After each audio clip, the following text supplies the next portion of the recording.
নবী আলাইহিস সালাম বয়ান করতেছেন, সাহাবাই কিরাম বয়ান শুনতেছেন।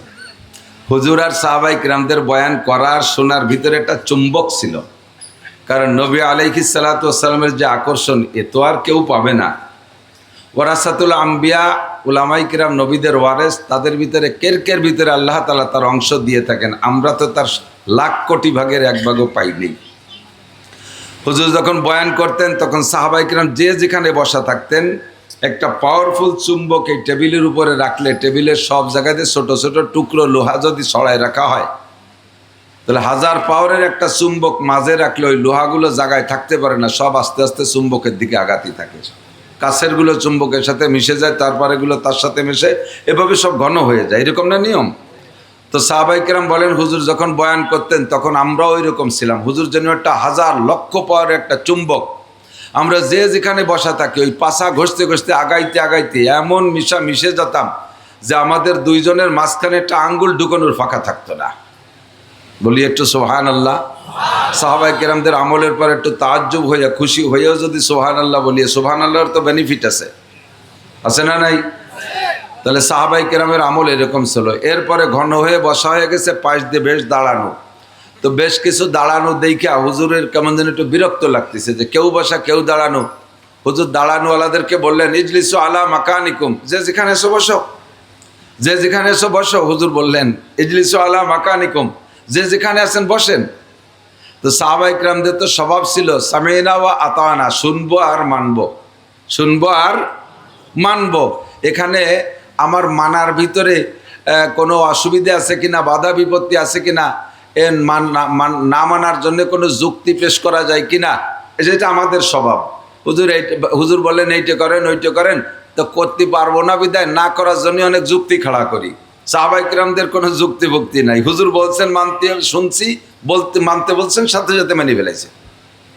বলার সাথে সাথে সব সাহাবা বসে পড়ছে, একজনও দাঁড়ানো নাই। নিচেই কি ময়লা না বসার যোগ্য কি যোগ্য না, হুজুর বসতে বলছেন, যে যেখানে সে সেই জায়গায় বসে পড়ছে। তো এই হুকুমের পরে হুজুর সবাইরে বসাই দিয়ে বয়ান করলেন। বয়ানের শেষে হুজুর মসজিদ থেকে বেরোইছেন, বয়ান মসজিদে নববীতে বেরোই দেখে মসজিদের বাইরে এক বুড়ো রুমাল মুড়ি দিয়ে বসেই রয়েছে। তো হুজুর এসে বলছে, আসসালামু আলাইকুম মান আনতা ইয়া শায়েখ, মুরব্বী আপনি কে? তো মুরব্বী রুমাল সরাইয়া মাথা খালি করে উঠে দাঁড়াইয়া সালামের উত্তর দিলেন, ওয়া আলাইকুস সালাম ইয়া রাসূলুল্লাহ, আনা আম্মুকা আব্বাস, বাতিজা আমি আপনার চাচা আব্বাস বসে আছি। হুজুরের চাচা, আপন চাচা আব্বাস রাদিয়াল্লাহু তাআলা, একটু বলি রাদিয়াল্লাহু তাআলা। তো হুজুর বলতেছেন, আপনি কি শোনেন না আমি মসজিদে বয়ান করতেছি, আপনি বাইরে বসে আছেন?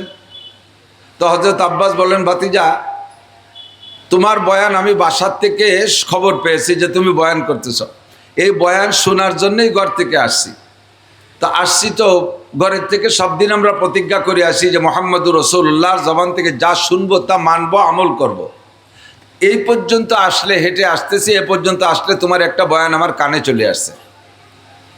তো সেই বয়ানটারও তো আমি আমল করব। ওই বয়ানের আমল করতে যাইয়া আমি এখানে বসে পড়ছি। তো হুজুর যে কোন ফাঁকে বলছেন যে বসো, এটা তো হুজুরের মনে নাই। হুজুর তো বয়ানের ফাঁকে প্রয়োজনে বসে। হুজুর বলেন, আমি সেই বয়ানটা কি করলাম যে তাতে আপনারা বসাই দিল? তো হযরত আব্বাস বলতেছেন, এ পর্যন্ত আসলে তোমার একটা আওয়াজ আমার কানে ভেসে আসলো, ইজলিসু আলা মাকানিকুম, যে যেখানে আসো সে সেখানে বসে পড়ো। তো ভাতিজা তখন আমি এখানে ছিলাম। তা আমি বললাম, আব্বাস তুমি তো রসুলের বয়ান শুনবা আমল করার জন্য, তো যে বয়ানটা আপাতত কানে আসে এটার পর আমল করে ফেলো। তাই আমি আর এক কদমও সামনে বাড়তে সাহস পাইনি, আমি এই জায়গায় বসে পড়ছি। হুজুর আশ্চর্য হয়ে জড়িয়ে ধরে বললেন, আপনি কি সব বয়ান শুনছেন চাচা যান? আমি তো কত দূর মেম্বারে বয়ান করছি। মসজিদে নববী তখন 80 স্কোয়ার হাত, এদিকে 80 হাত এদিকে 80 হাত, এখন তো অনেক বড়। তো 80 হাত দূরের থেকে কথা বললে মুখের কথা, মাইক নাই, লাউড স্পিকার নাই, শব্দযন্ত্র নাই, সাউন্ড বক্স নাই, শুনবে কি শুনবে না একটা সন্দেহ থাকতে, আপনি কি সব শুনেছেন এই বাইরে বসে? হুজুর বললেন, আব্বাস বললেন যে আপনার ভাতিজা তোমার বয়ানের ভিতরে মুজিজা আছে, তোমার বয়ানের মধ্যে মুজিজা আছে। তুমি যেভাবেই কথা বলো, লক্ষ মানুষও যদি তোমার সামনে থাকে, পায়ের কাছের মানুষটা যে আওয়াজে শোনে, শেষের মানুষটাই একই আওয়াজে শুনতে পায়। আমি তোমার সব বয়ান শুনছি। হুজুর বললেন, আপনি যদি বয়ান না শুনে থাকেন তাহলে আমি পুনরাবৃত্তি করব, আবার রিপ্লাই করব, পুনরায় সব কথাগুলো আপনাকে একারেই শোনাবো। হুজুর বলেন, আমি সব শুনছি, আমি আসার পরে যেগুলো বলেছে সব শুনছি আমি। হুজুর জড়িয়ে ধরে বললেন, মান তাশাব্বাহা বিকওমিন ফাহুয়া মিনহু। যার সাথে যার মিল হবে তার সাথে তার হাসর হবে, যার সাথে যার মিল হবে তার সাথে তার হাসর হবে। আল্লাহ পাক বলেন, ইয়া আইয়ুহাল্লাযীনা আমানু লা তাত্তাখিযুল ইয়াহুদা ওয়ান নাসারা আউলিয়া বাদুহুম আউলিয়াউ বাদ ওয়া মান ইয়াতাওয়াল্লাহুম মিনকুম ফাইন্নাহু মিনহুম ইন্নাল্লাহা লা ইয়াহদিল কওমাল কাফিরিন। হে মুমিনরা, তোমরা ইহুদ নাসারদের অনুসরণ করো না, খ্রিস্টানদের ইত্তেবা করো না, ইহুদিদের অনুসরণ করো না। বাদহুম আউলিয়াউ বাদ, তারা আপসে একে অপরের বন্ধু। ইহুদ আর নাসারা, খেয়াল করতেছেন সবাই, ধর্মগত দিক দিয়ে যেমন ইসলাম একটা ধর্ম, যেমন হিন্দুরা একটা দাবি করে তাদের ধর্ম, যেমন বুদ্ধরা দাবি করে তাদের একটা ধর্ম, ওইরকম ইহুদিরা দাবি করে তাদের একটা ধর্ম, ওইরকম নাসারারা দাবি করে তাদের একটা ধর্ম।